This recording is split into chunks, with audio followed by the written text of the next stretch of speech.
Hello mga idol, what's up mga idol? Ito mga ka-idol, magbabalik tayo no. So for this video mga ka-idol, reaction video muna tayo mga ka-idol no. So may pagkamalupitin din itong babae mga ka-idol no. So biruin mo na no, gawaing pang lalaki, siya mismo yung gumagawa mga ka-idol.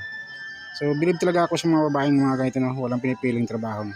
Ang hirap-hirap kaya ng mga ginagawa niya mga ka-idol. Ako nga pagka gumagawa ako ng ganyan, isang linggo sumasakit yung katawan ko mga ka-idol no. Hirap na.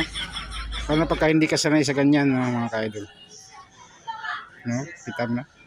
Tsaka medyo mabilis din siya no mag-finishing no. Pero ang tawag dito is finishing na. Finishing mason mga ka-idol.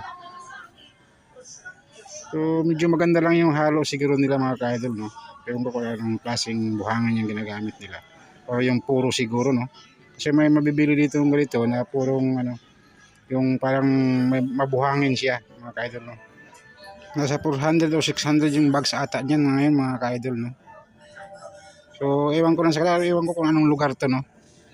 Tingin ko China ata to na babae na to Kasi yung China na babae mahilig sa ganitong mga trabaho no. Walang pinipili yung mga babae sa China no. Ginagawa nila kahit lalaking trabaho. Sana rin dito sa atin no. Makikita ko ng babaeng ganyan, marunong talaga. Yung ganyan na kasing galing ng babae na to mga ka-idol. Kasi nakikita ko dito, halos dito mga welder na babae meron. Pero sa mga masonry works, wala pa akong nakikita mga ka-idol. No? Ano mo? Ang bilis, no?